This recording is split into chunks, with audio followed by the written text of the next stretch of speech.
8. Am I the a-hole for canceling my wedding? Original story. Over the past year and a half, my fiancé Jose, male 27, and I, female 25, have been planning a wedding for July of 2021. We've been together for 10 years and have lived together for 3 years. Jose and I both don't like the pomp and circumstance of weddings, and we're hoping to have a low-key and expensive one. My family, however, wanted something bigger. My mother has expressed to me just how much she's living through me in having this wedding. I have expressed to her plenty that social situations trigger my anxiety. She doesn't care. Jose and I gave in last year and agreed to marry in a church and have the big reception she wanted. Jose made sure if we were going to do this, my parents would pay for both the venue and the church fee. They agreed. Planning was stressful, and it caused a lot of tension between Jose and I. It turns out the stress wasn't coming from the planning itself. It was the wedding as a whole. With my therapist's help, we identified that being a bride embodied many things my mother berated me for growing up and acted as triggers for my CPTSD. I came forward with my reservations to my mother. Her response was to gaslight me about my therapist's diagnosis and insist on the wedding happening the way we planned it. She joked that I could take some CBD or have a drink to stay calm during the wedding. She has also begun drinking to avoid confronting her feelings and regards it as the only thing she has that's hers. She does not take it seriously, and my father won't help. I found out that the private conversations I have had with my father about her drinking were shared with her. It got bad enough that at my bridal shower, she had 18 beers and berated my sister-in-law for calling her out on drunkenly crap-talking my brother to family. Mind you, Jose's side of the family does not drink, as they've lost their grandfather to alcoholism. I feel horrible they were put in the position to having to watch her. When trying to make amends between my sister-in-law and her, she decided to take me on a car ride in which she screamed at, gaslit, and berated me for accusing her of being an alcoholic. She apologized for this half-heartedly, expecting me to forgive her and move on.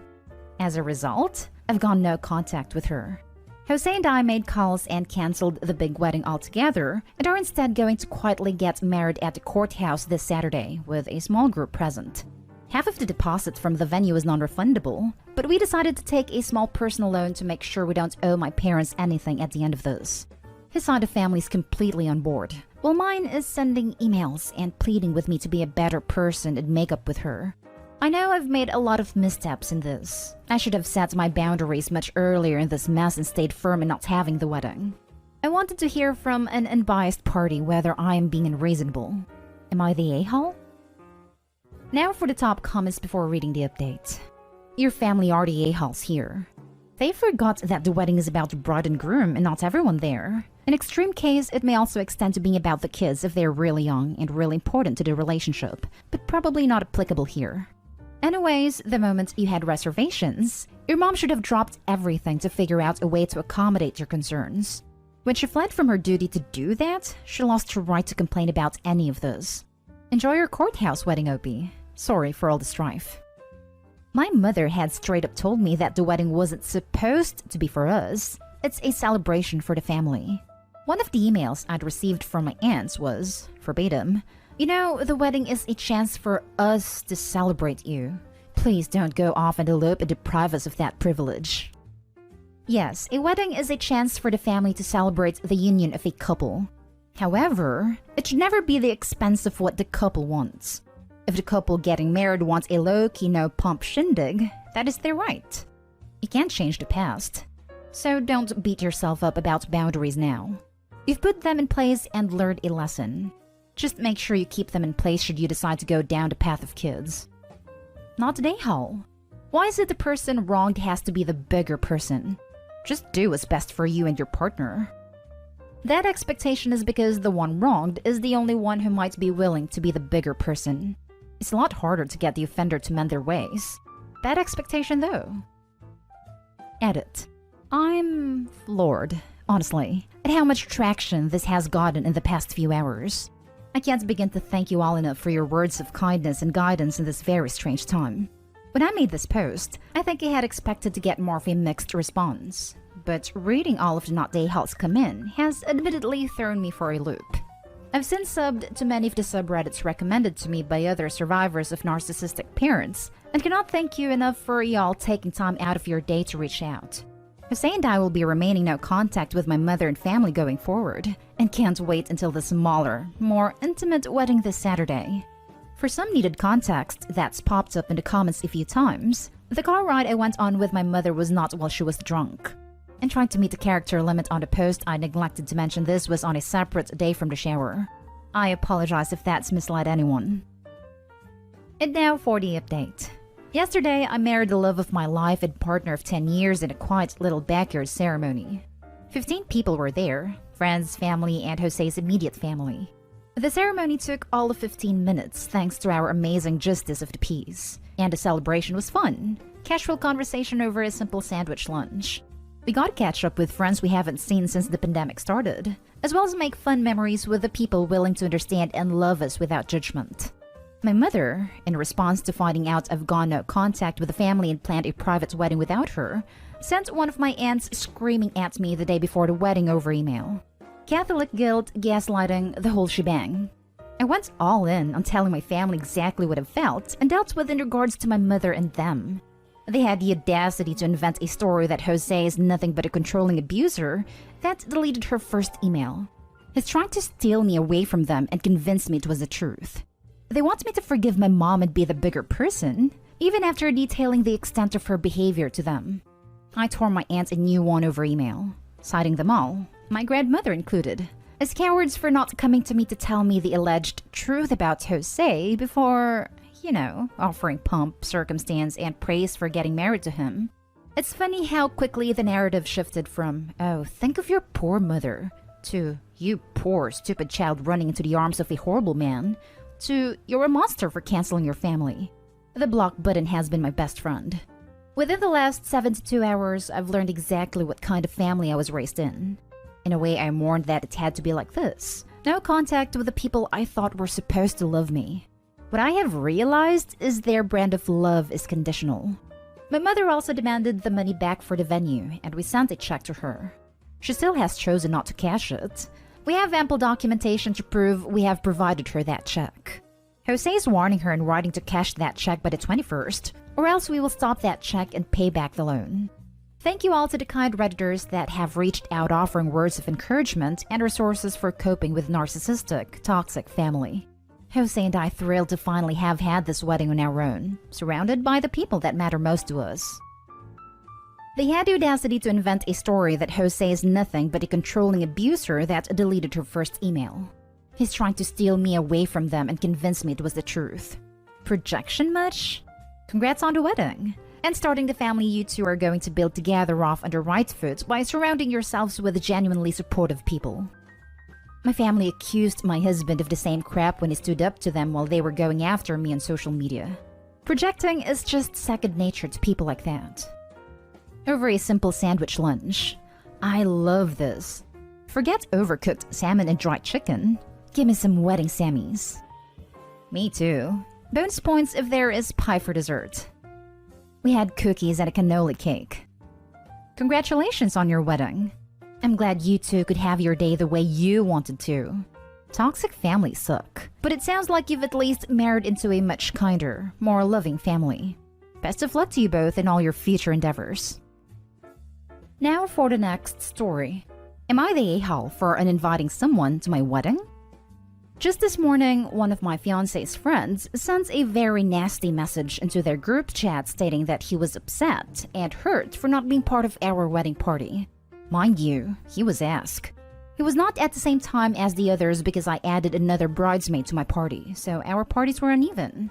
He caused a huge stink about it in their group with other people stating that my fiancé was an a-hole and didn't communicate anything to him, and that he lied about everything.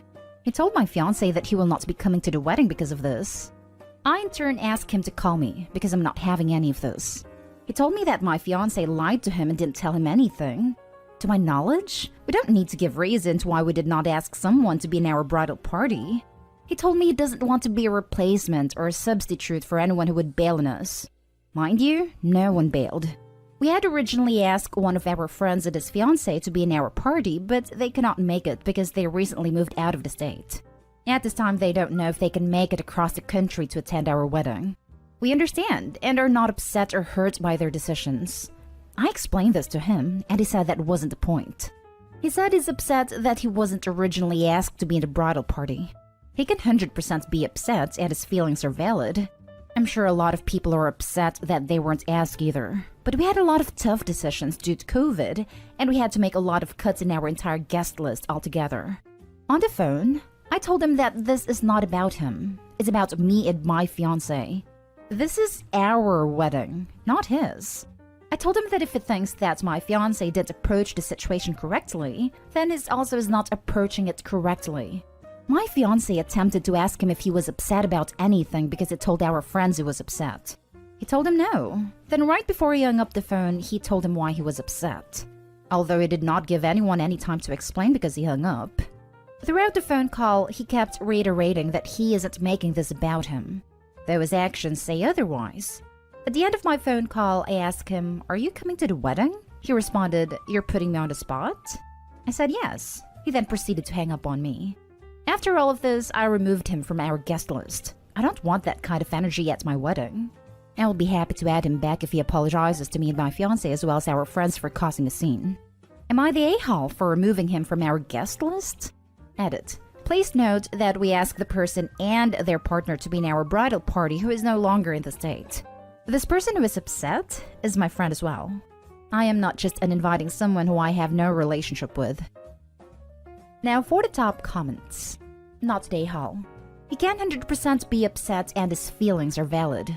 I'm sure a lot of people are upset that they weren't asked either, but we have a lot of tough decisions due to COVID and we have to make a lot of cuts in our entire guest list altogether.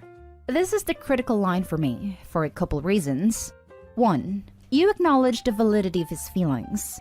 This shows you are genuine in your examination of the situation, rather than writing a person off whose opinion goes against yours. 2. Even if he legitimately feels slighted in this situation, his reaction is way out of proportion. A wedding is a celebration for adults. This guy's acting like a child. He told my fiancé that he will not be coming to the wedding because of this. Info. Why uninvite him if he'd already said he wasn't coming? He's the kind of person who could possibly decide he wants to come later because he changed his mind. The friend is right that he was asked as a backup, but he's a piece of work for creating a public stink about it. You should talk to your fiancé before kicking this guy from the wedding though, because it's not just my wedding. We talked about it. He said he doesn't want him there if he's going to act like this. Last story is titled, Am I the a-hole for not moving my 22 female engagement party plans around for my friend, 21 female, who didn't respond until last minute notice? Recently, my boyfriend of 3 years proposed, and I thought it'd be nice to do some sort of dinner or small party to celebrate it. I planned it to be towards the end of June, and let everybody know 2 months ago so people who were getting vaccinated had time to prepare. I let one of my friends from high school know, who I catch up with every once in a while. She's been going through mental health issues, and we would talk a few times each month. I sent her a text in April which she never opened on Snapchat, which is her only communication method since she doesn't like iMessage. I called her twice as well. One time where I called her after she called me and she answered, but there was silence and then she hung up. So I gave up trying after that because she didn't seem to care. I don't know what happened, but she was also active on Instagram too, posting often, so I left it at that. She finally opens the Snapchat 2 days ago and sends me tons of text on there, saying things like she wanted to come, like a week before it's supposed to happen. I couldn't really just change all my plans for her last minute since it wouldn't be fair for my guests already attending. My friend blows up when she starts questioning why I'm not accommodating her or making things easier for her to come and says I'm acting like a future bridezilla. I'll admit I do miss her and would have liked for her to come. She's also going through mental health issues, so she was also upset and crying. But I'm not sure what to do because I feel like she didn't care at the same time. Am I the a-hole if I don't move my engagement party plans around so my friend can come last minute notice? Edit. Thank you for the congratulations and well-wishing messages. I'm looking forward to being with my fiancé. And here's an example of the schedule/plans. For the girls, I was going to have a salon day where we could do nails, facials, massages, hair, etc., those sort of things. I called up the salon and we had an appointment made in May, and I'm not sure on their availability. So some places I had planned, I don't know how I'd work it out, because this was something I scheduled out for everybody to work out. I don't think it'd be fair to my other guests who I asked if they'd like to come, when they either took a day off or moved their schedule around for this. This sudden change made it so everything would be affected for the people wanting to go, and I'm not uncertain how to go about that if she still wants to come. Not today, Hall. Are you serious? Why would you move it? Like, if she's this flaky just to contact, how do you know she'll even come if you accommodate her? This friend only communicates through Snap and refuses to use any other form of communication. Everyone else who was invited didn't have an issue. She's acting like a friendzilla. Entitled, thinking everyone else should inconvenience themselves to accommodate her. Not today, Hall. Your friend is acting like a child. Just tell her, sorry, it's too late to change the plans. I really hope you can make it. I'd ignore anything else she says. Not today, Hall. She was completely inconsiderate. She could have texted if she didn't want to speak, but at the same time experiencing mental health issues, so maybe cut her some slack. Tell her that your arrangements/plans are all set at this point, but you would love to see her and are happy to add a seat for her at dinner if she can make it. People put events on their calendars and schedule other things around them. It is ridiculous for her to expect you to move the date and inconvenience every invited guest to make it convenient for one guest.